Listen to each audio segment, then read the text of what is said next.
آواز کھولو بھائی اس کی. السلام علیکم ورحمۃ اللہ وبرکاتہ.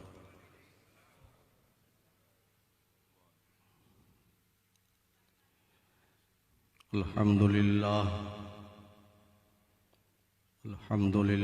نحمده ونستعینه ونستغفره ونؤمن به ونتوکل علیہ ونعوذ باللہ من شرور انفسنا ومن سیئات اعمالنا من يهده الله فلا مضل له ومن يضلله فلا هادي له ونشهد أن لا إله إلا الله وحده لا شريك له لا ند له ولا ضد له ولا مثل له ولا مثال له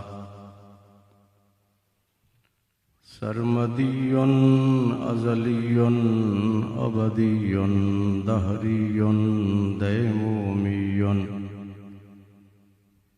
لا اول له ولا آخر له ونشهد أن سيدنا وسندنا وحبيبنا وطبيبنا ومأوانا وملجأنا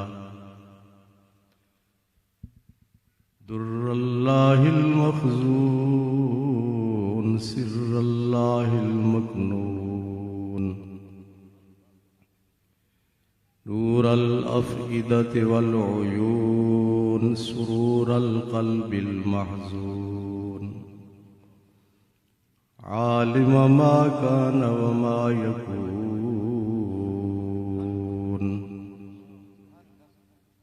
سيدنا ومولانا محمدا عبده ورسوله أما بعد فأعوذ بالله من الشيطان الرجيم بسم الله الرحمن الرحيم قد جاءكم من الله نور وكتاب مبين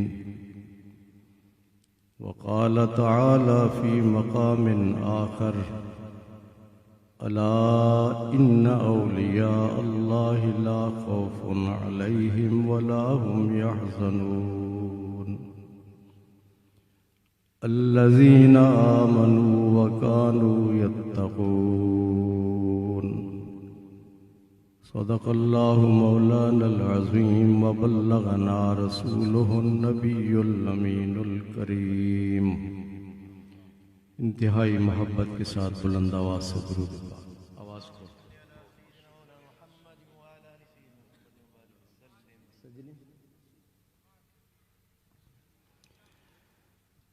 صلی علی نبینا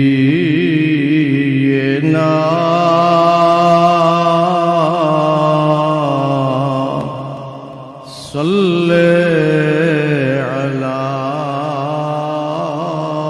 محمد صلی علی شفیعنا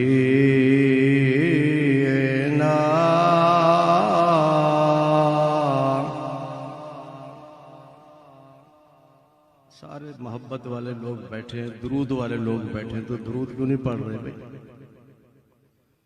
اتنی بلند آواز سے پڑھیں کہ ہوا سے آپ کی آواز ٹکراتی ہوئی سرکار کی بارگاہ میں پہنچے. بلغ العلا بکمالہ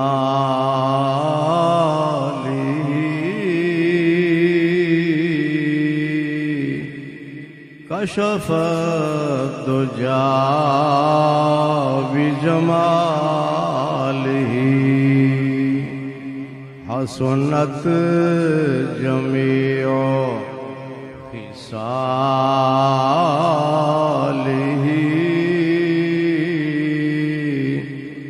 صلوا عليه وآله صل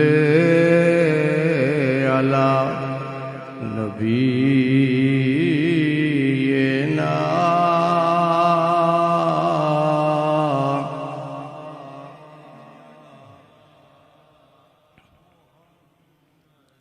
خسف القمر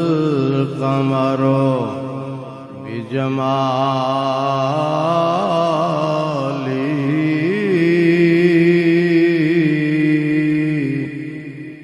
نطق الحجر بجلاله خسف القمر بجماله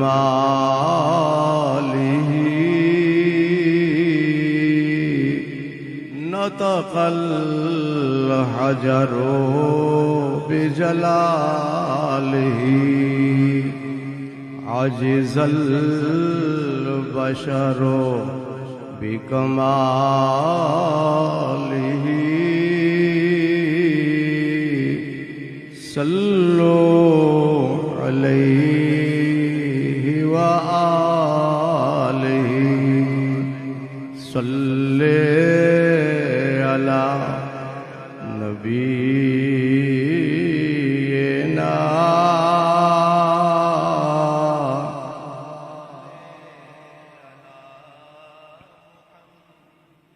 عرش پہ تازہ چھیڑ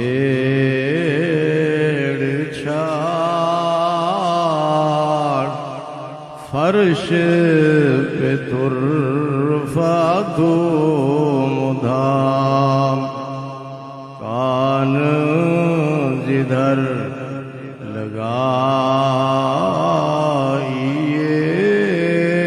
لگائیے تیری داستان ہے صلی علی نبینا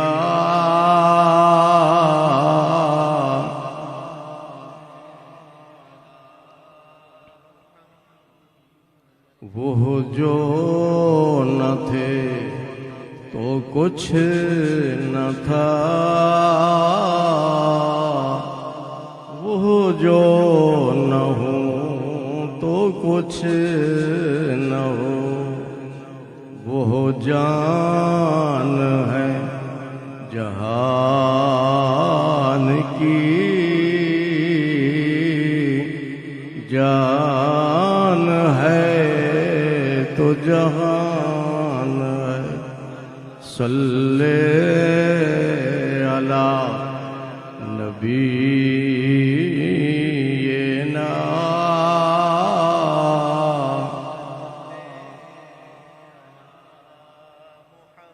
وہ کمال حسن حضور ہے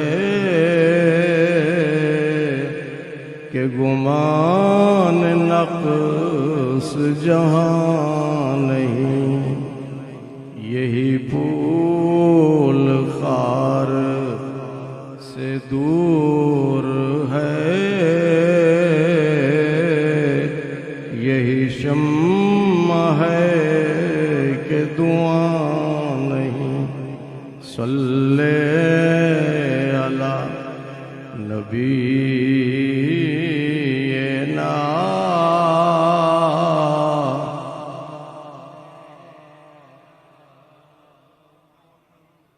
یا سیدی یا رسول اللہ کروں تیرے نام پہ جان فدا ایک جان تو کیا دو جہاں فدا دو جہاں سے بھی نہیں جی بھرا کروں کیا کروڑوں جہاں نہیں صلی علی نبینا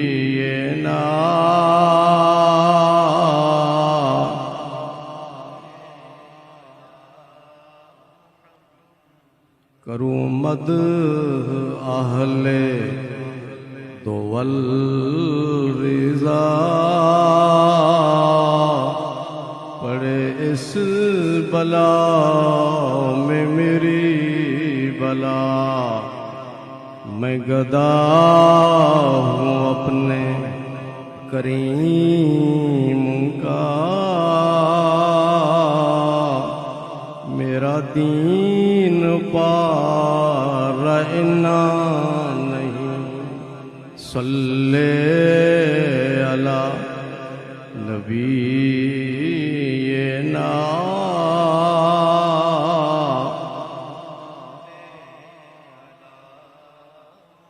صلی علی شفیعنا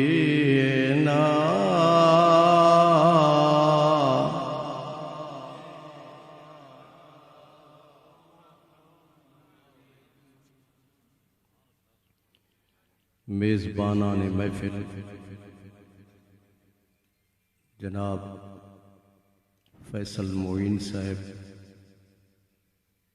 جناب عامر معین صاحب، جناب سہیل معین صاحب، جناب اویس معین صاحب، جناب حافظ محمد حسن معین صاحب، مہمانان خصوصی حضرت علامہ مفتی محمد شریف حسنی صاحب، حضرت علامہ مولانا اشتیاق قادری صاحب، نسبت والے بھائی عارف سلمان صاحب، دنیا نعت کے مشہور و معروف نعت خان میرے پیارے عزیز جناب محمود الحسن اشرفی صاحب، انتہائی محبت بھرے انداز میں نکابت کے فرائض سر انجام دینے والے نقیب محفل جن کا نام میں نہیں جانتا، جناب صاحبزادہ رئیس احمد صاحب، استاذ القراء جناب حافظ قاری محمد فرحان صاحب، معزز محترم حاضرین، سامعین، سامعات، آج کی اس روح پرور اور نورانی محفل کے روح رواں جناب حافظ محمد حسن صاحب ہیں، جنہیں حضرت داتا گنج بخش رحمۃ اللہ علیہ کے فیوز و برکات سے بھی فیضیاب کیا گیا، اور حضرت غوث پاک رضی اللہ تعالیٰ عنہ کی بارگاہ اقدس سے بھی اللہ تعالیٰ اس گھرانے کی محبت کو، عقیدت کو، اور سرکار مدینہ صلی اللہ علیہ وسلم اور حضرت داتا صاحب حضرت غوث پاک رضی اللہ تعالیٰ عنہ کے ساتھ نسبت کو بہت ہی زیادہ برکتیں، عظمتیں عطا فرمائے۔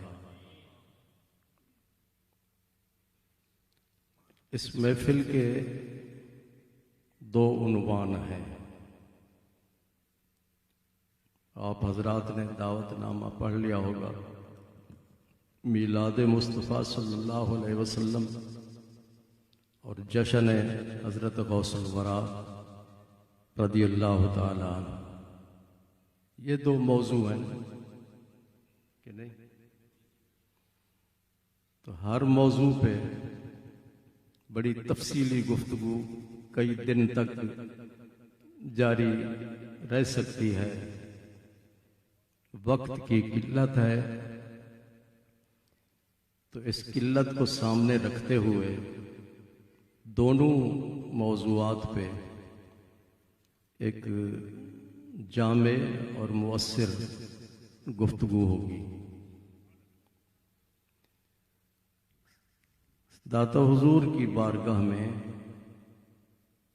جیسے کہ حضرت صاحب نے بتایا، کئی سال تک میں نے داتا صاحب کے منبر اور داتا صاحب کے مصلی پر خطابت اور امامت کے فرائض سر انجام دیے۔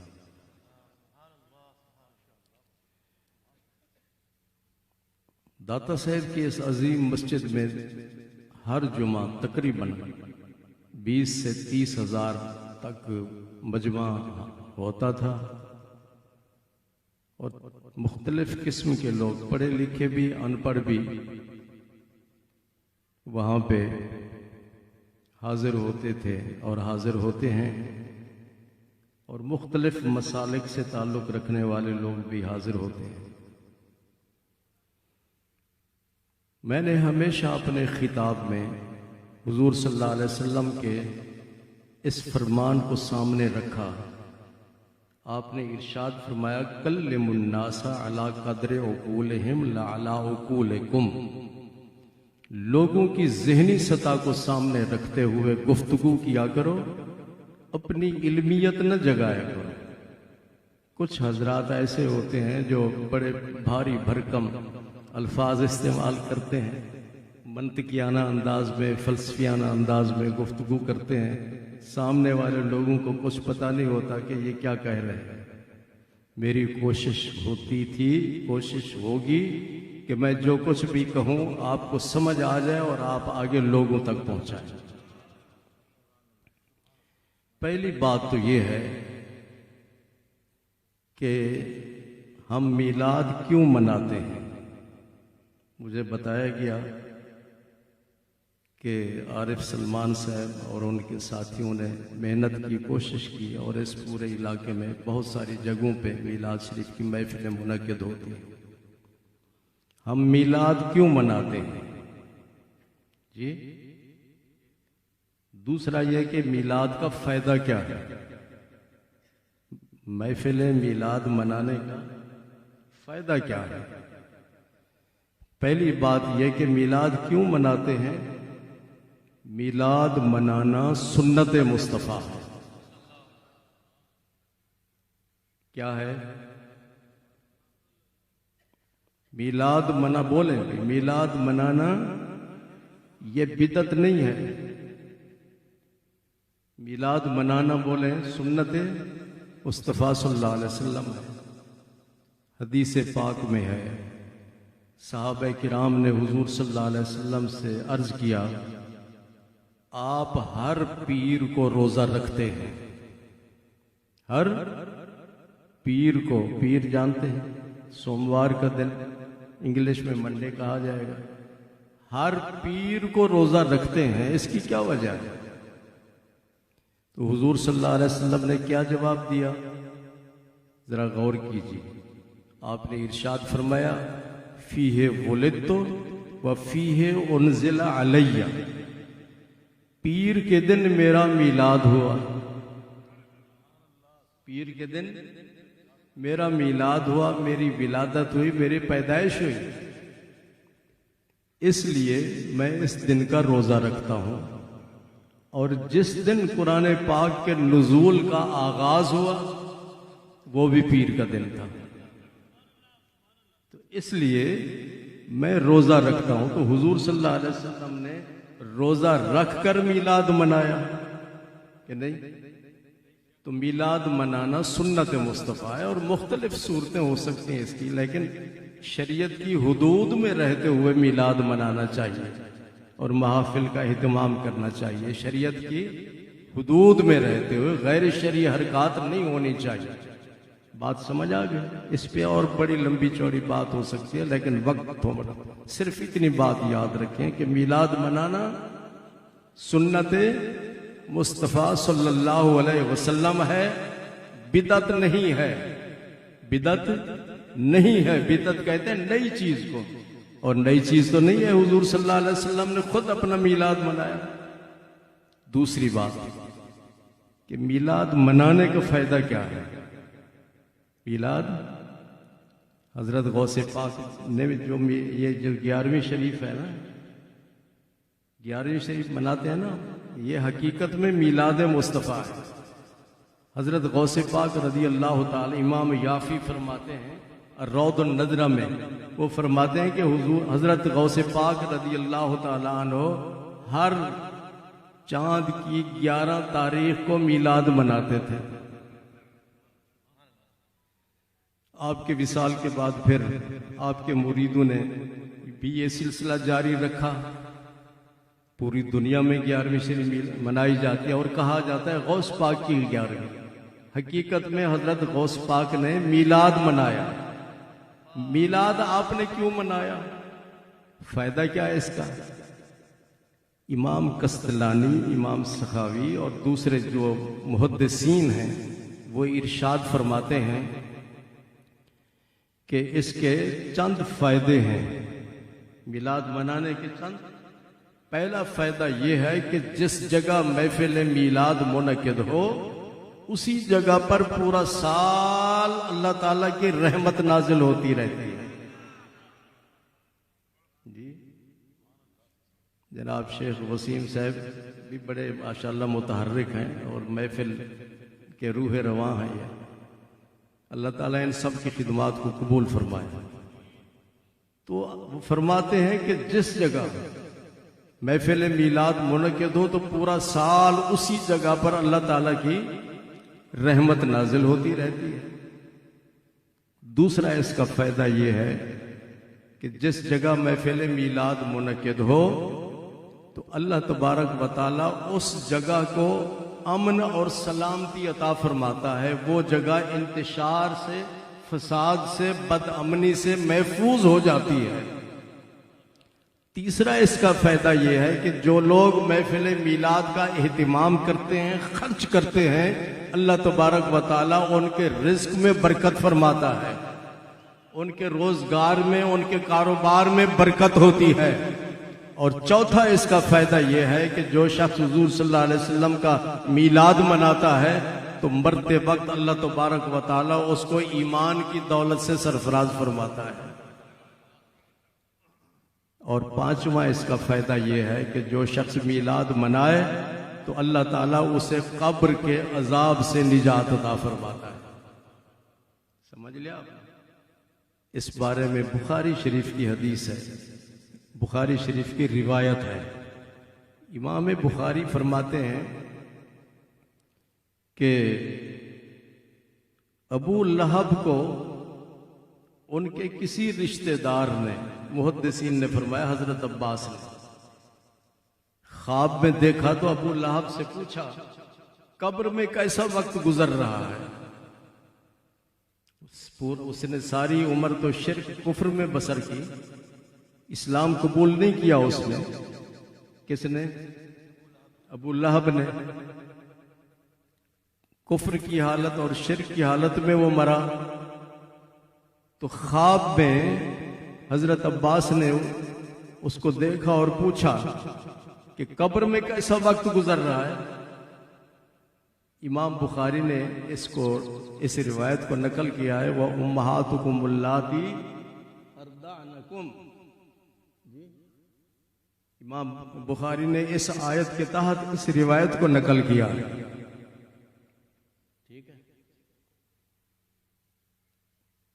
تو ابو لہب نے کیا کہا؟ ابو لہب نے کہا کہ پورا ہفتہ میں سخت قسم کے عذاب میں مبتلا ہوتا ہوں. جب پیر کا دن آتا ہے تو ان دو انگلیوں کے درمیان سے پانی نکلتا ہے، میں چوستا ہوں اور سکون حاصل کرتا ہوں. جہاں سکون ہو وہاں عذاب نہیں ہوتا، جہاں عذاب ہو وہاں سکون نہیں ہوتا. اس کی وجہ کیا ہے؟ اس نے خود اس کی وجہ بیان کی. کس نے؟ مر گیا تھا یا زندہ تھا؟ مر گیا تھا. اور یہ بات یاد رکھو، زندہ لوگ تو جھوٹ بولتے ہیں کہ نہیں بولتے، لیکن مردہ جھوٹ نہیں بولتا. مردہ جو بھی بات کرتا ہے مفتی صاحب صحیح ہوتی ہے. اس نے کہا اس کی وجہ کیا ہے کہ پانی نکلتا ہے میں اس کو چوستا ہوں. اس نے کہا کہ ہاذہی بعتاقتی سویبتا، میں نے اپنی لونڈی سویبہ کو آزاد کیا تھا، اس کی وجہ سے مجھے یہ پانی ملتا ہے اور میں چوستا ہوں اور سکون حاصل کرتا ہوں. اس کی لونڈی کا نام کیا تھا؟ سویبہ. تو اس نے کس موقع پہ آزاد کیا اس کو؟ یہ بھی حدیث پاک میں ہے کہ جب ابو لہب کو پتہ چلا کہ میرے بھائی عبداللہ کے گھر میں بچہ پیدا ہونے والا ہے، تو ابو لہب نے اپنی لونڈی سویبہ کو کہا کہ تم جاؤ میری بھابھی کی خدمت کرو، اکیلی ہیں. اس نے خدمت کی، حضرت آمنہ رضی اللہ تعالی عنہا کی. جب حضور صلی اللہ علیہ وسلم کا میلاد ہوا، ولادت ہوئی، پیدائش ہوئی، تو وہ خوشخبری لے کر ابو لہب کے پاس گئی اور اس کو کہا کہ تجھے مبارک ہو، تیرے بھائی کے گھر میں بیٹا پیدا ہوا ہے.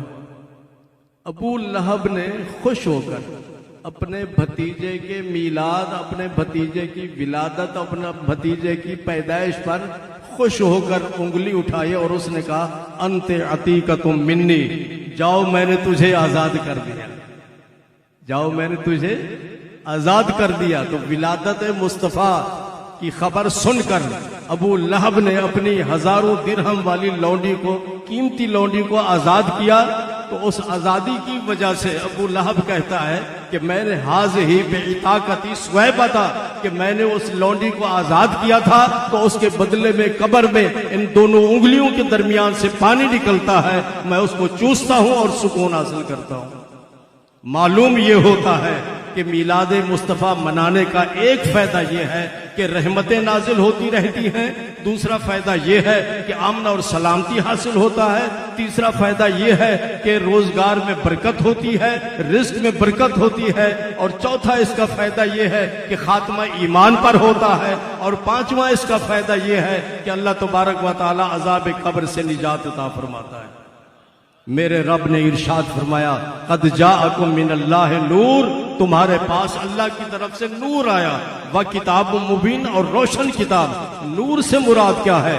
حضرت سید المفسرین حضرت ابن عباس رضی اللہ تعالی عنہما ارشاد فرماتے ہیں نور سے مراد ہوا محمد صلی اللہ علیہ وسلم. تمہاری طرف سے نور آیا یعنی حضور صلی اللہ علیہ وسلم آئے.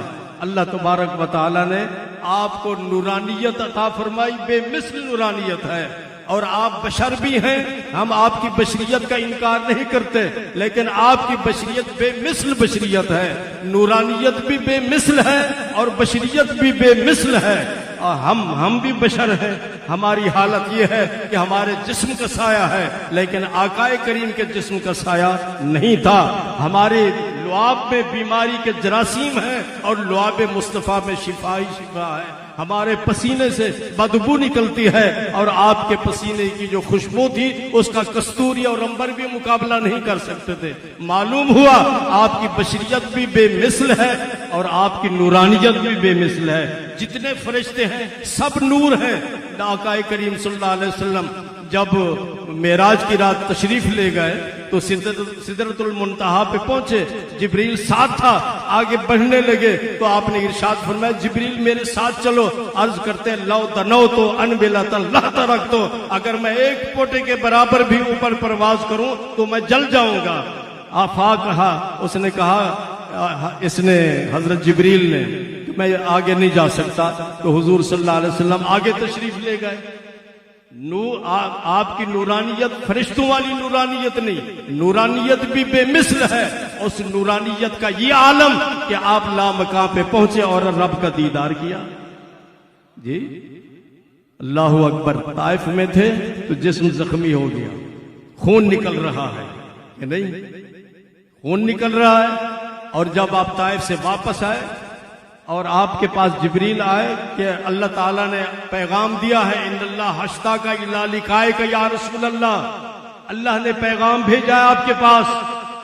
کیا پیغام ہے؟ اللہ چاہتا ہے کہ آپ میرے پاس آئیں اور میری ملاقات کریں. ان اللہ اشتاق الی لقائک یا رسول اللہ۔ پھر کیا ہوا؟ حضرت جبریل علیہ السلام نے آپ کا سینہ مبارک چاک کیا۔ حدیث پاک میں سرکار ارشاد فرماتے لم یکن الشق بعالۃ ولم یصل الدم، کہ سینہ مبارک چاک کیا گیا، کوئی چھری کانٹا استعمال نہیں کیا گیا، اشارہ کیا سینہ چاک ہو گیا۔ اور امام بخاری نے اس کو نقل کیا، حضور صلی اللہ علیہ وسلم فرماتے ولم یصل الدم، خون کا ایک قطرہ نہیں نکلا۔ آج جب آدمی کے دل کا آپریشن ہوتا ہے تو خون نکلتا ہے یا نہیں نکلتا؟ حضور صلی اللہ علیہ وسلم کے خون کا ایک قطرہ نہیں نکلا۔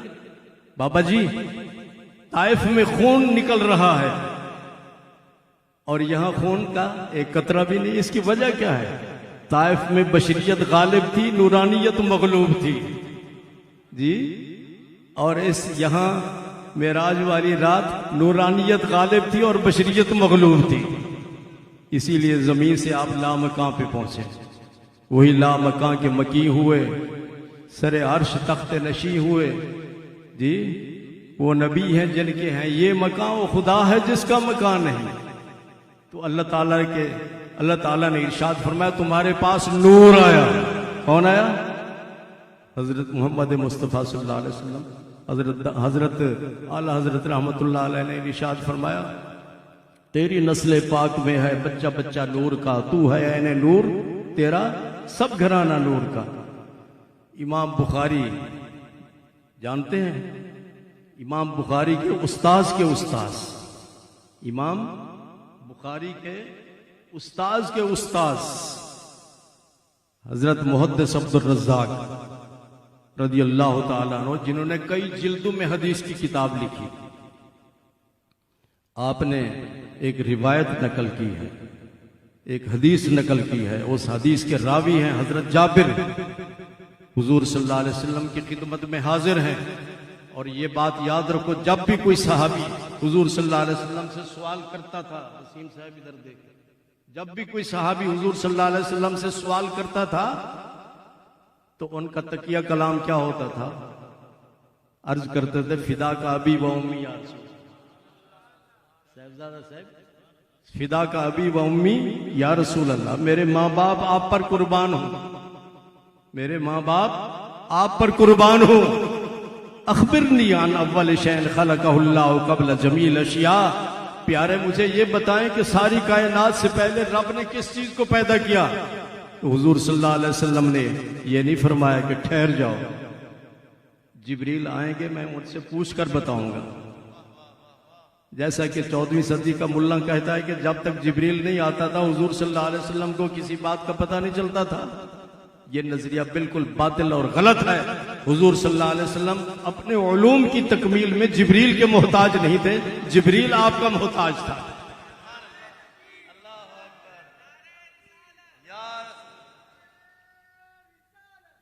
یہ حدیث ذہن نشین کر لیں، اس کو روح البیان نے نقل کیا۔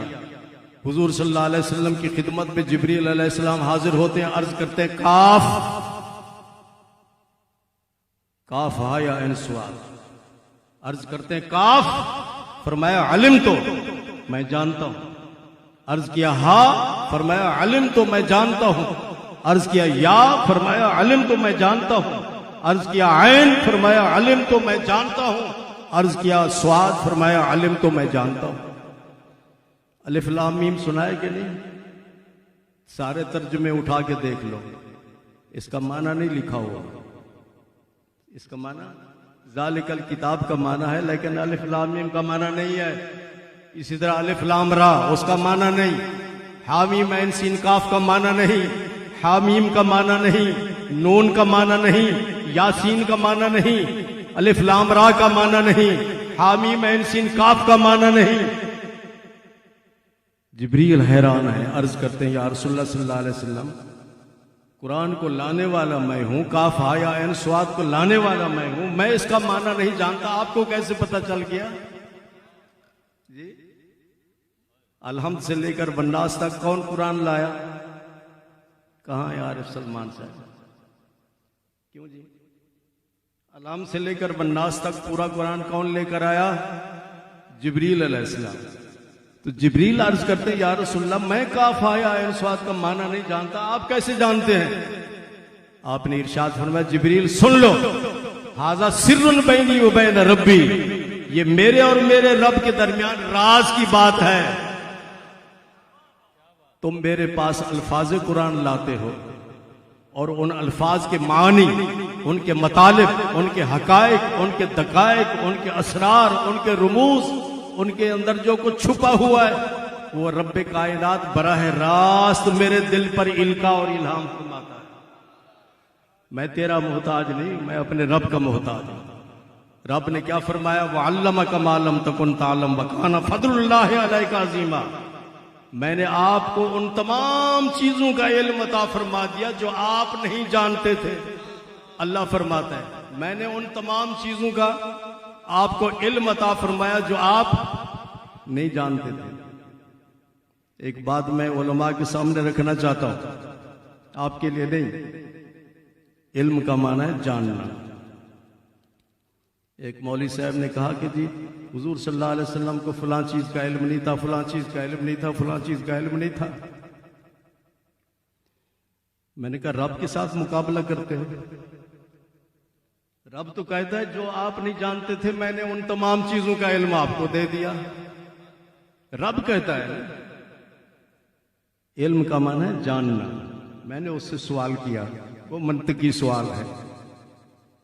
علم کی دو قسمیں ہیں، العلم المطلق، مطلق العلم۔ دو قسمیں، العلم المطلق اور مطلق العلم۔ پھر العلم المطلق کی چار قسمیں ہیں، العلم المطلق اجمال کل، العلم المطلق تفصیل کل۔ العلم المطلق اجمال کل، العلم المطلق اجمال بعض، العلم المطلق تفصیل کل، العلم المطلق تفصیل بعض۔ یہ چار قسمیں ہیں العلم المطلق کی، اور چار قسمیں ہیں مطلق العلم کی۔ مطلق العلم اجمال کل، مطلق العلم اجمال بعض، مطلق العلم تفصیل کل، مطلق العلم تفصیل بعض۔ میں نے کہا مولوی صاحب یہ 8 قسمیں ہیں علم کی، تم جو کہتے ہو کہ حضور صلی اللہ علیہ وسلم کو علم نہیں تھا، تو اس علم سے مراد کیا ہے؟ ان 8 قسموں میں سے کون سا علم نہیں تھا آپ کے پاس؟ اور اللہ کے پاس علم ہے تو اللہ کے پاس کون سا علم ہے؟ وہ حیران پریشان ہو گیا، کہنے لگا جی آپ تو منطقی باتیں کر رہے ہیں۔ میں نے کہا میں تو منطقی باتیں کر رہا ہوں اور تم جاہلانہ گفتگو کر رہے ہو۔ جی جاہلانہ باتیں نہیں چلتی، عالمانہ بات کرو۔ یہ 8 قسمیں ہیں علم کی، اللہ تعالیٰ کے پاس علم ہے، تو ان 8 قسموں میں سے کون سا قسم ہے اللہ کے پاس؟ اور ان 8 قسموں میں سے حضور صلی اللہ علیہ وسلم کے پاس کون سا علم ہے؟ لا یعلم الغیب الا اللہ، یہ رٹا لگاتے ہیں، لا یعلم الغیب الا اللہ، لا یعلم الغیب الا اللہ۔ یہاں علم کی نفی ہے، علم سے مراد کیا ہے یہاں بار کا؟ تو حضور صلی اللہ علیہ وسلم سے جبریل نے، حضرت جابر نے سوال کیا، آپ نے یہ نہیں فرمایا کہ جب تک جبریل نہیں آئے گا میں نہیں بتاؤں گا۔ آپ جبریل کے محتاج نہیں، جبریل آپ کا محتاج ہے، ساری کائنات آپ کی محتاج ہے۔ حضور صلی اللہ علیہ وسلم نے ارشاد فرمایا یا جابر ہو ان اللہ خلق قبل جمیع الاشیاء نور نبی کا من نور ہی۔ جابر سن لے، اللہ تبارک و تعالیٰ نے ساری کائنات سے پہلے تیرے نبی کے نور کو اپنے نور سے پیدا فرمایا۔ وَلَمْ يَكُنْ فِي ذَلِكَ الْوَقْتِ شَمْسٌ وَلَا قَمَرٌ وَلَا أَرْضٌ وَلَا نَارٌ وَلَا شَمْسٌ وَلَا قَمَرٌ وَلَا جَنَّةٌ وَلَا نَارٌ وَلَا عَرْشٌ وَلَا كُرْسِيٌّ۔ جب اللہ تعالیٰ نے میرے نور کو پیدا کیا تو اس وقت نہ جنت تھی، نہ دوزخ تھی، نہ عرش تھا، نہ کرسی تھی، نہ زمین تھی، نہ آسمان تھا، کائنات کی کوئی چیز بھی نہیں تھی۔ اللہ نے اپنے نور سے میرے نور کو پیدا کیا۔ لیکن یہ بات بھی یاد رکھیں کہ حضور صلی اللہ علیہ وسلم کا نور اللہ کے نور کا جز نہیں اور حصہ نہیں ہے، اس کا مظہر ہے، اس کا پرتو ہے۔ بارکیف پھر کیا ہوا؟ بڑی لمبی چوڑی حدیث ہے۔ حضور صلی اللہ علیہ وسلم فرماتے ہیں کئی ہزار سال تک میں اللہ کی عبادت میں مصروف رہا۔ ہم تو 10 منٹ نہیں نکال سکتے نماز کے لیے. کیوں جی بابا جی؟ جب ہم پوچھتے ہیں تو کہتے ہیں جی مصروفیت تھی. میں مصروف تھا اس لیے نہیں ہمارے پاس آتے ہیں کہ حضرت ہمیں تعویذ دیں، کاروبار نہیں چل رہا، دکان میں برکت نہیں، کسٹمر نہیں آ رہا ہے. تو میں ان سے پوچھتا ہوں بھلا یہ بتاؤ نماز پڑھتے ہو؟ کہتے ہیں جی بس کبھی کبھی پڑھ لیتے ہیں نماز. میں نے کبھی کبھی پھر نماز پڑھتے ہو تو کبھی کبھی پیسے ملیں گے. نماز چابی ہے رزق کی. چابی کے بغیر تالا کھول سکتا ہے؟ نہیں کھول سکتا. اگر رزق کا تالا کھولنا چاہتے ہو تو 5 وقت کی نماز کی پابندی کرو، اور نماز بھی اس طرح پڑھو جس طرح حضور صلی اللہ علیہ وسلم نے ارشاد فرمایا. معین صاحب، نماز بھی اسی طرح پڑھنی چاہیے جس طرح آقا کریم صلی اللہ علیہ وسلم نے ارشاد فرمایا، اس طرح پڑھو. اور پھر اس کی تفصیلات، اس کی جزیات اعلی حضرت امام اہل سنت مولانا احمد رضا خان بریلوی رحمۃ اللہ علیہ نے اپنے فتاوی میں بیان کی، اور فتاوی کی تنویر اور فتاوی کی تظہیر اور فتاوی کی اعلی حضرت رحمۃ اللہ علیہ کے فتاوی کی تلخیص بہار شریعت ہے. اس کو دیکھو اور اس سے اپنا نماز کا صحیح طریقہ سمجھ لو. صحیح طریقے سے نماز پڑھو گے تو نماز ہوگی، اور اگر صحیح طریقے سے نماز نہیں پڑھو گے تو بے شک نمازیں پڑھتے رہو، وہ ٹکرے ہی ٹکرے ہیں، اس کا کوئی فائدہ نہیں ہوگا. بات سمجھ آ رہی؟ کئی چیزیں ہیں جو ہمارے بہت سارے لوگ نماز پڑھتے ہیں لیکن اس کا ان کی طرف خیال نہیں جاتا، اور وہ معمولی چیزیں نہیں ہوتی، سنتیں نہیں ہوتی، واجب اور فرض ہوتے ہیں جن کو ہم ترک کر کے نماز پڑھ رہے ہوتے ہیں. بارکیف میرے آقا نے ارشاد فرمایا کئی ہزار سال تک میرا نور اللہ کی عبادت میں مصروف رہا. ہم 24 گھنٹوں میں سے ہر نماز کے لیے 10 منٹ نہیں نکال سکتے، اور وہ آقا کریم صلی اللہ علیہ وسلم جنہوں نے پوری زندگی دعا کی یا اللہ میری امت کو بخش دے، میری امت کو بخش دے، اور امت کی یہ حالت ہے کہ 5 وقت کی نماز نہیں پڑھتی. حضرت غوث پاک رضی اللہ تعالیٰ عنہ، میں نے پہلے بتایا کہ آپ نے میلاد شریف کا سلسلہ شروع کیا. سمجھ رہے ہیں؟ تو ایک تو سرکار مدینہ صلی اللہ علیہ وسلم کی سنت ہے، اور دوسرا حضرت آپ حسنی حسینی سید ہیں. حسنی حسینی سید ہیں. آپ ہر 11 چاند کی 11 کو حضور صلی اللہ علیہ وسلم کا میلاد مناتے تھے، اور پھر آپ کے وصال کے بعد آپ کے مریدوں نے یہ سلسلہ جاری رکھا. اور یہ بات بھی یاد رکھو، جنہوں نے 11ویں شریف کا سلسلہ عقیدت محبت کے ساتھ، ہم تو نسبت والے ہیں نا کہ نہیں، یہاں سارے نسبت والے بیٹھے، کسی کی نقش بندی سلسلے سے نسبت ہے، کسی کی قادری سلسلے سے نسبت ہے، کسی کی چشتی سلسلے سے نسبت ہے، کسی کی سوروردی سلسلے سے نسبت ہے، کسی کی شاذلی سلسلے سے نسبت ہے، کسی کی جنیدی سلسلے سے نسبت ہے، کسی کی حضرت ابو الحسن شاذلی رحمۃ اللہ علیہ، حضرت رفاعی رحمۃ اللہ علیہ، جتنے بھی بزرگ گزرے ہیں ہم سب کی نسبتیں ان کے ساتھ ہیں. اللہ تعالیٰ ان کے بارے میں ارشاد فرماتا ہے الا ان اولیاء اللہ لا خوف علیہم ولا هم یحزنون. اللہ تبارک و تعالیٰ کے ولیوں پر نہ تو کسی قسم کا ڈر ہوگا اور نہ ہی وہ غمگین ہوں گے. مفتی صاحب، لا خوف کا معنی میں یہ کرتا ہوں کہ اللہ کے ولی لا خوف جنتی ہیں، ولا هم یحزنون، اور جو ان کے ساتھ نسبت قائم کر لیتا ہے، ان کا مرید بن جاتا ہے، وہ بھی جنتی. لا خوف، ولی بھی جنتی، ولا هم یحزنون، ان کے سارے مرید جو ان کے نقش قدم پہ چلتے ہیں وہ بھی جنتی.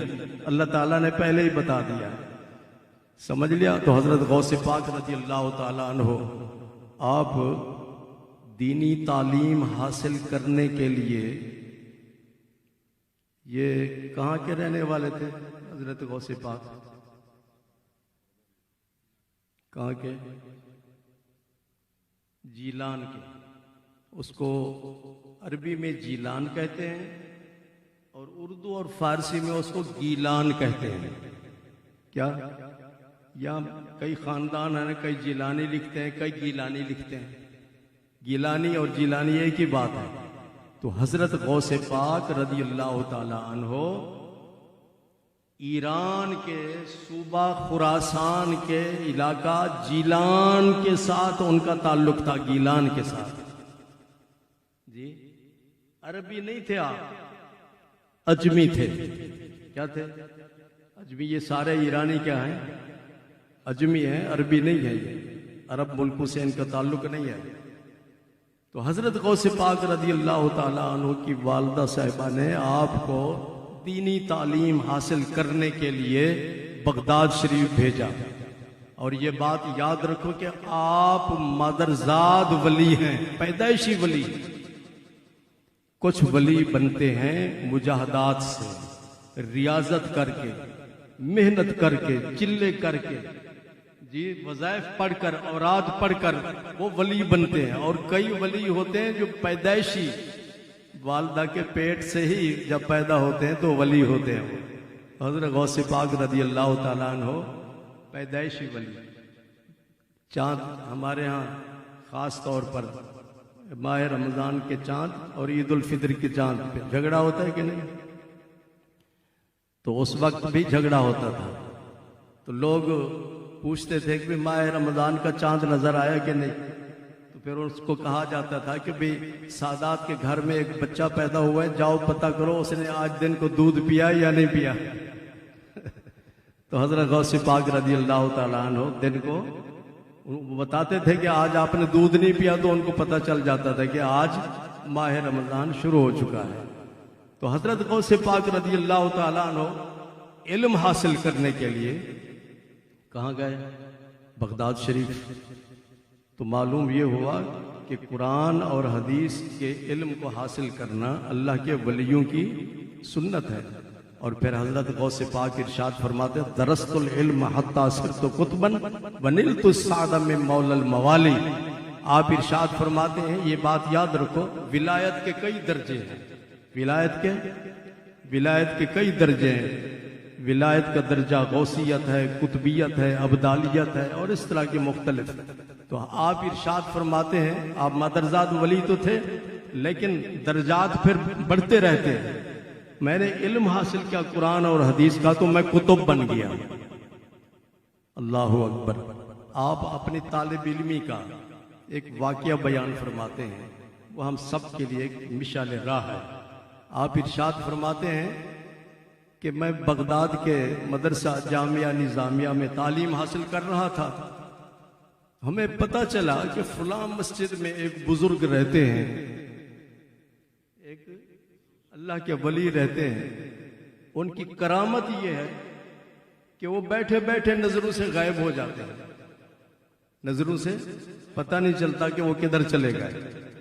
شمال کی طرف گئے، جنوب کی طرف گئے، یا مشرق کی طرف یا مغرب کی طرف، کہاں چلے گئے؟ تو فرماتے ہیں میں نے اور میرے دو ساتھی، ایک کا نام ابن سکا تھا، دوسرے کا نام عبداللہ تھا. ہم نے پروگرام بنایا کہ چلو بزرگوں کے پاس. راستے میں پھر ہم نے ایک دوسرے سے پوچھا. میرے ایک ساتھی نے پوچھا اس ابن سکا سے، بولے یاد رکھو یہ واقعہ، ابن سکا سے پوچھا کہ آپ جا رہے ہیں، بزرگ پوچھیں گے کیوں آئے ہو؟ جب بھی کوئی ہمارے پاس آتا ہے تو ہم پوچھتے ہیں نا بھی آپ میرے پاس اتنا لمبا سفر کر کے آئے، آپ کا مقصد کیا ہے؟ کوئی کہتا ہے جی اتنا عرصہ ہوا میرے شادی کی اولاد نہیں ہے، کوئی کہتا ہے جی میں اتنے عرصے سے بیمار ہوں، کوئی کہتا ہے جی نظر بد ہے، کوئی کہتا ہے جادو ہے. اس طرح علماء کے پاس لوگ آتے ہیں. تو اگر وہ بزرگ پوچھیں کہ تم کیوں آئے یہاں پہ تو کیا جواب دو؟ تو اس نے کہا کچھ طالب علم شوخے بھی ہوتے ہیں اسٹوڈنٹ. اس نے کہا میرے پاس بڑے مشکل سوالات ہیں، بہت ہی مشکل سوالات ہیں. میں وہ سوالات ان کے سامنے رکھوں گا، دیکھوں گا کہ کتنے پانی میں ہیں. اتنے مشکل سوالات ہیں کہ وہ جواب نہیں دے سکیں گے. عبداللہ سے پوچھا کہ آپ سے اگر پوچھیں کہ آپ کیوں آئے تو آپ کیا کہیں گے؟ تو اس نے کہا کہ بھی میں عرض کروں گا کہ حضرت استاد نے مجھے یہ سبق پڑھایا اور وہ سبق مجھے سمجھ نہیں آیا، تو میں آپ سے وہ سبق سمجھنا چاہتا ہوں، امتحان نہیں، سبق سمجھنا چاہتا ہوں۔ تیسرے ساتھی حضرت غوث پاک تھے، ان سے پوچھا کہ آپ کیوں جا رہے ہیں؟ اگر وہ پوچھیں تو فرمایا میں صرف ان سے عرض کروں گا کہ حضرت میں صرف آپ کی زیارت کے لیے آیا، میں صرف آپ کی زیارت کے لیے آیا۔ چنانچہ فرماتے ہیں ہم تینوں وہاں پہنچے، وہاں جا کر بیٹھے، بزرگ موجود تھے، تھوڑی دیر کے بعد ہماری نظروں سے غائب ہو گئے اور ہمیں پتہ نہیں چلا کہ کس طرف گئے، لیکن ہم بیٹھے رہے۔ تھوڑی دیر کے بعد آپ تشریف لائے، چہرہ مبارک سرخ ہے، آپ نے ابن سکا کی طرف دیکھا، ارشاد فرمایا تیرا نام ابن سکا ہے، تیرا یہ سوال ہے اس کا یہ جواب ہے، تیرا یہ سوال ہے اس کا یہ جواب ہے، تیرا یہ سوال ہے اس کا یہ جواب ہے۔ پھر ارشاد فرمایا تم بے ادب بن کر آئے، بے ادب، میرا امتحان لینے کے لیے آئے ہو، اللہ کے ولی کا امتحان لینے کے لیے آئے ہو تم؟ میں دیکھ رہا ہوں، میری نگاہ تمہارے مستقبل پر ہے، میں دیکھ رہا ہوں تم بہت بڑے عالم بنو گے، عیسائی یہودی تمہارے مقابلے میں آئیں گے لیکن ان کو شکست ہو جائے گی، تمہارا اس وقت کوئی شخص مقابلہ نہیں کر سکے گا، اتنے بڑے عالم بن جاؤ گے لیکن تیرا خاتمہ ایمان پر نہیں ہوگا۔ کیوں؟ اس لیے کہ تو نے اللہ کے ولی کی بے ادبی کی ہے۔ اس بے ادبی کی اس وقت 30,000 کے قریب مجمع تھا اور بہت زیادہ اولیاء کرام بھی موجود تھے، ان سب نے اپنی گردنیں جھکا دی اور حضرت خواجہ خواجگان خواجہ معین الدین چشتی اجمیری رحمت اللہ علیہ، آپ خراسان کی پہاڑی، ایران کے صوبہ خراسان کی پہاڑی پر عبادت میں مصروف تھے۔ ادھر بغداد شریف سے یہ اعلان ہوتا ہے اور ادھر خراسان میں حضرت خواجہ غریب نواز یہ اعلان سنتے ہیں خواجہ معین الدین چشتی اجمیری اور اپنے گردن جھکا دیتے ہیں۔ آپ ارشاد فرماتے ہیں لا بل علی عینی وعلی راسی، حضور آپ کا قدم میری گردن پر نہیں بلکہ میرے سر اور میری آنکھوں پر آپ کا قدم مبارک ہے۔ سمجھ رہے ہیں آپ؟ سوال یہ پیدا ہوتا ہے معین صاحب کہ بغداد سے تو اعلان ہو رہا ہے اور کئی 100 میل کے فاصلے پر خراسان ہے جی، نہ وائرلیس ہے، نہ ٹیلی گرام ہے، نہ ٹی وی کا سلسلہ ہے، تو ان کو کیسے پتہ چل گیا؟ انہوں نے کیسے آواز سن لی کہ نہیں؟ خواجہ معین الدین چشتی اجمیری نے کیسے آواز سن لی؟ بات یہ ہے یہ سارا روحانی سفر ہے، یہ روحانیت ہے۔ جب حضرت ابراہیم علیہ السلام نے کعبۃ اللہ شریف کی تعمیر مکمل کی، اللہ تعالیٰ نے ارشاد فرمایا کہ ابراہیم اعلان کرو کہ لوگوں تم پر حج فرض ہے۔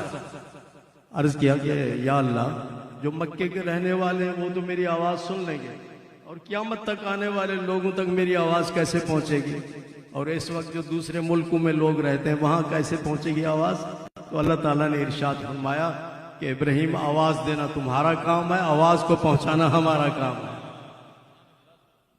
تو یہ روحانیت کے سلسلے ہوتے ہیں۔ تو فرمایا کہ قدم حاضی الی رقبۃ کل ولی اللہ، میرا یہ قدم ہر ولی کی گردن پر ہے۔ اور حضرت خواجہ معین الدین چشتی اجمیری نے ادب کا مظاہرہ کرتے ہوئے عرض کیا حضور گردن پر نہیں، میرے سر اور آنکھوں پر آپ کا قدم مبارک۔ اس ادب کی برکت سے اللہ تبارک و تعالیٰ نے حضرت خواجہ معین الدین چشتی اجمیری کو تاجدار ہند بنا دیا۔ جب آپ اجمیر شریف پہنچے، مدینہ منورہ حاضری کے لیے پہنچے، تو خواب میں حضور صلی اللہ علیہ وسلم کی زیارت ہوئی۔ حضور صلی اللہ علیہ وسلم نے ارشاد فرمایا معین الدین جاؤ اجمیر میں مرکز بناؤ اور اسلام کی تبلیغ کرو۔ عرض کرتے ہیں یا رسول اللہ صلی اللہ علیہ وسلم میں نے تو اجمیر دیکھا نہیں، ہندوستان تو دیکھا نہیں۔ تو خواب میں حضور صلی اللہ علیہ وسلم نے ہندوستان کا نقشہ عطا فرمایا اور اس میں اجمیر کو نشان زد فرما دیا۔ بابا جی آپ نے کیوں فرمایا کہ اجمیر جاؤ؟ دہلی بھی ہے، کلکتہ بھی ہے، بمبئی بھی ہے کہ نہیں؟ آپ نے اجمیر کا کیوں فرمایا؟ اجمیر کا کیوں فرمایا؟ یہ ایسا سوال ہے کہ اس کا جواب پھر کسی اور موقع پہ دیں گے انشاءاللہ۔ تو حضرت خواجہ معین الدین چشتی اجمیری وہاں سے مدینہ منورہ سے روانہ ہوئے، بغداد شریف پہنچے حضرت غوث پاک کی خدمت میں۔ حضرت غوث پاک نے ارشاد فرمایا کیا پروگرام ہے؟ عرض کیا حضور سرکار مدینہ صلی اللہ علیہ وسلم نے میری ڈیوٹی لگائی ہے، میں ہندوستان جا رہا ہوں۔ تو آپ نے ارشاد فرمایا ہندوستان کے بارڈر پر اللہ کا شیر رہتا ہے، ان کی خدمت میں حاضری دے کے آگے قدم بڑھانا۔ عرض کیا وہ کون ہے؟ تو آپ نے ارشاد فرمایا علی بن عثمان الحجویری، حضرت داتا گنج بخش رحمۃ اللہ علیہ۔ تو حضرت خواجہ معین الدین چشتی اجمیری رحمۃ اللہ علیہ 40 دن تک داتا صاحب کے قدموں میں آپ نے چلہ کیا، اور چلہ کرنے کے بعد ارشاد فرماتے ہیں گنج بخش فیض عالم مظہر نور خدا نا کے سارا پیر کامل کامل آرا رہنما۔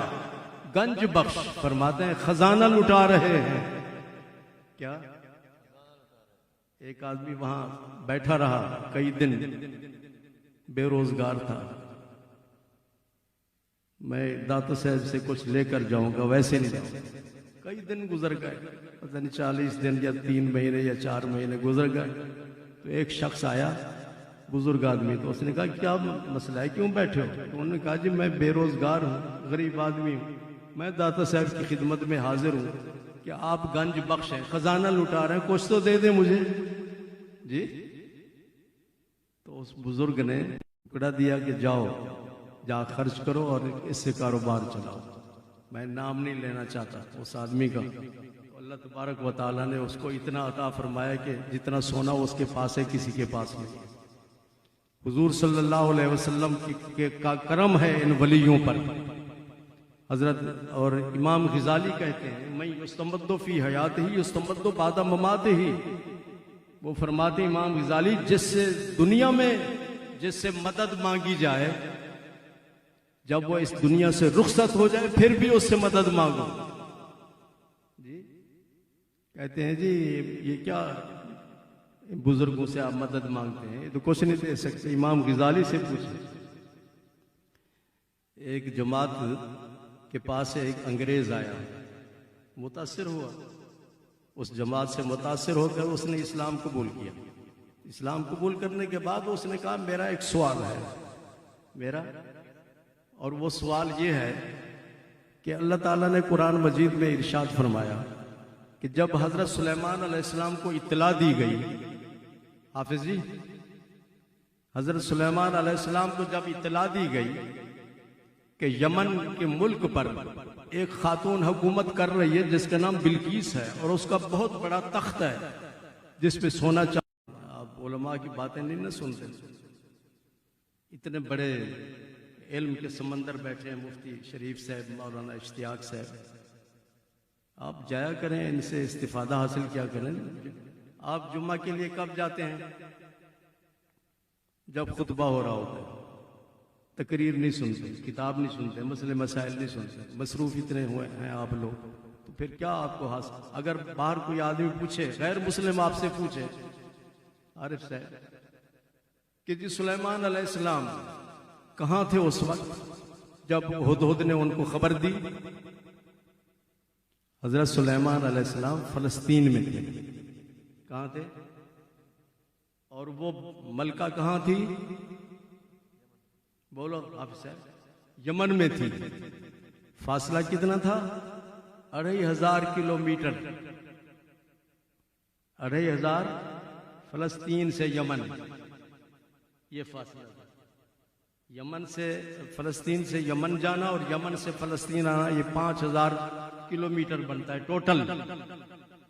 تو حضرت سلیمان علیہ السلام جو تھے نا، وہ جنات کے بھی بادشاہ تھے، انسانوں کے بھی بادشاہ تھے، جانوروں کے بھی بادشاہ تھے، پرندوں کے بھی بادشاہ تھے، ان سب کی بولیاں جانتے تھے آپ۔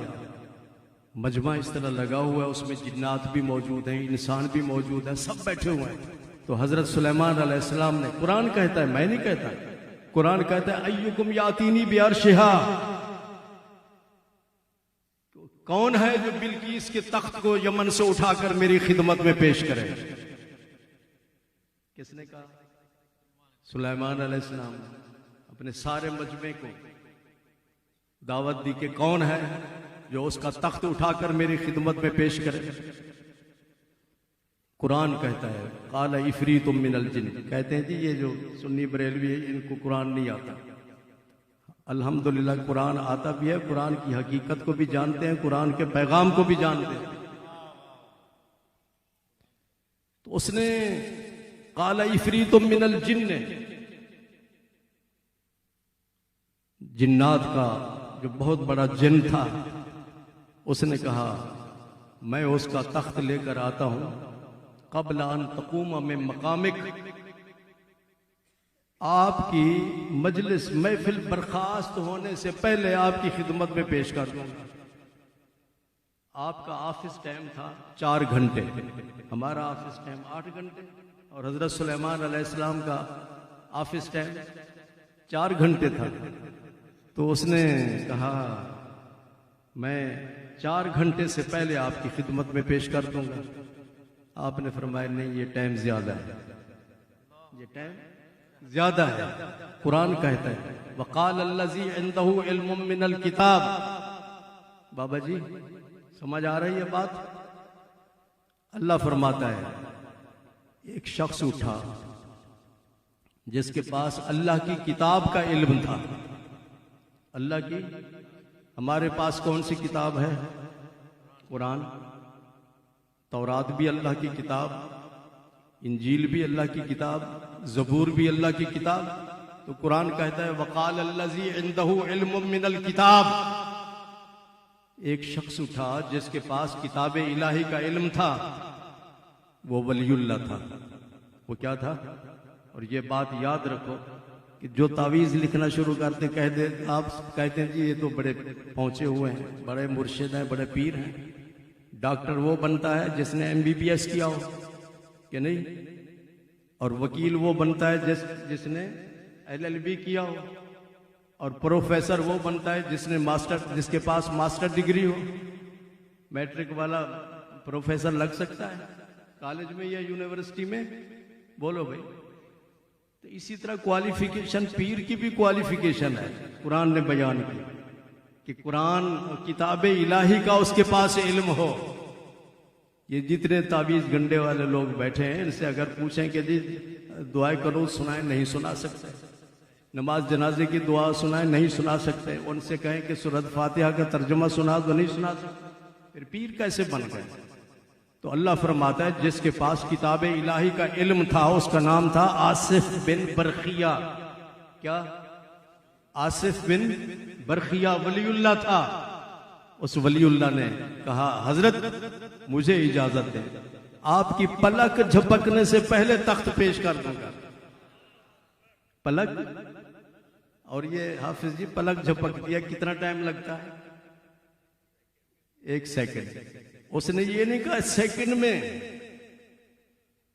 شرفی صاحب اس نے یہ نہیں کہا کہ سیکنڈ میں میں تخت اٹھا کے پیش کر دوں گا. اس نے کہا سیکنڈ ختم ہونے سے پہلے. یہ بھی نہیں کہا کہ آدھا سیکنڈ یا 1/3 سیکنڈ یا 1/4 سیکنڈ، یہ نہیں. اس نے کہا جی سیکنڈ ختم ہونے سے پہلے تخت پیش کر دوں گا. اجازت دی تو تخت سامنے تھا، اور وہ بابا ادھر ادھر نہیں گیا، وہ بابا بھی وہیں بیٹھا ہوا ہے. سمجھ لیا؟ اس انگریز نے جس نے اسلام قبول کیا، اس جماعت والوں سے پوچھا آپ لمبی چوڑی تقریریں کرتے ہو، تبلیغیں کرتے ہو، مجھے یہ بتاؤ کہ حضرت سلیمان علیہ السلام کی خدمت میں وہ تخت کیسے پیش ہوا؟ جی وہ تخت، یہ بڑی ریسرچ کرتے ہیں نا انگریز لوگ. ہم بھی سفر کرتے ہیں جب جہاز میں، تو ہم تو تسبیح پڑھ رہے ہوتے ہیں، وہ کتاب اٹھا کے پڑھ رہے ہوتے ہیں. جی کتابیں پڑھ رہے ہوتے ہیں، بڑی ریسرچ ہوتی ہے. اس نے کہا کہ یہ میری سمجھ میں نہیں آ رہا، یہ کیسے ہو سکتا ہے کہ سیکنڈ سے پہلے تخت اتنا بھاری بھرکم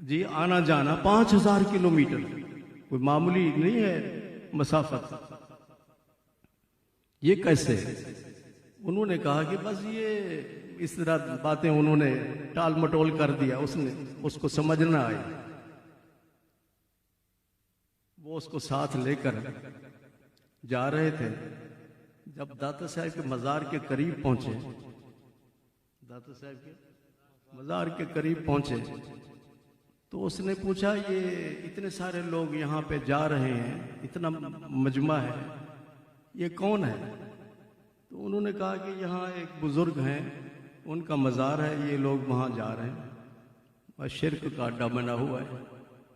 تو اس نے کہا کہ اچھا میں ذرا جاتا ہوں اور جا کے دیکھتا ہوں اندر کہ کیا ہو رہا ہے. وہ انگریز جو مسلمان ہو چکا تھا وہاں پہنچا.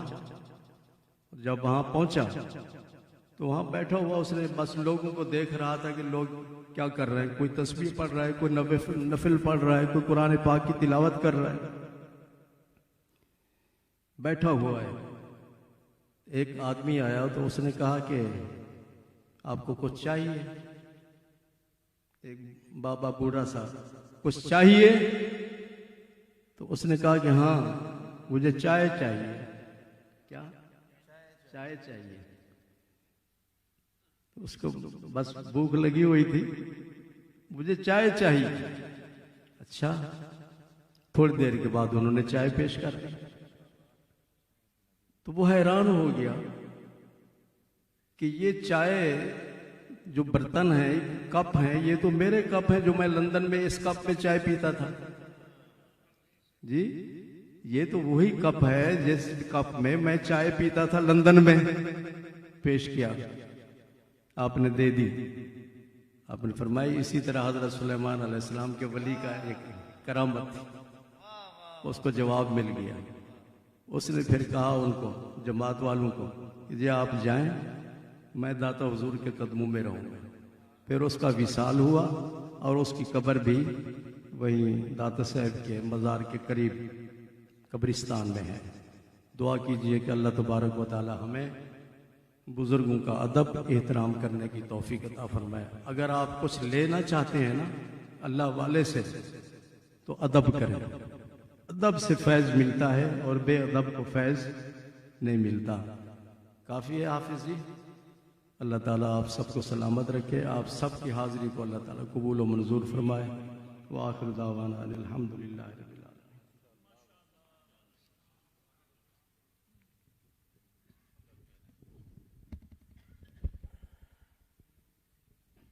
سبحان اللہ سبحان اللہ. یہ حضرت قبلہ بیان فرما رہے تھے اور حضور فیض عالم کا فیض لٹا رہے تھے. سید حجویر مخدوم امم، سید حجویر مخدوم امم، مرقد او پیر سنجر راہ رو، مرقد او پیر سنجر راہ رم. اقبال نے حضور داتا گنج بخش علی حجویری رحمۃ اللہ تعالی علیہ کی بارگاہ میں بہت ہی خوبصورت انداز میں یہ شعر پیش کیا، اور بھی اشعار ہے. اس وقت ماشاءاللہ اسٹیج پر ممتاز و معروف ثنا خان جناب خاور نقشبندی موجود ہیں. میں ان سے گزارش کروں گا کہ اپنی عقیدتیں اور محبتیں سرکار علیہ الصلوۃ والسلام کی بارگاہ میں پیش کرنے کی سعادت حاصل کریں. جناب خاور نقشبندی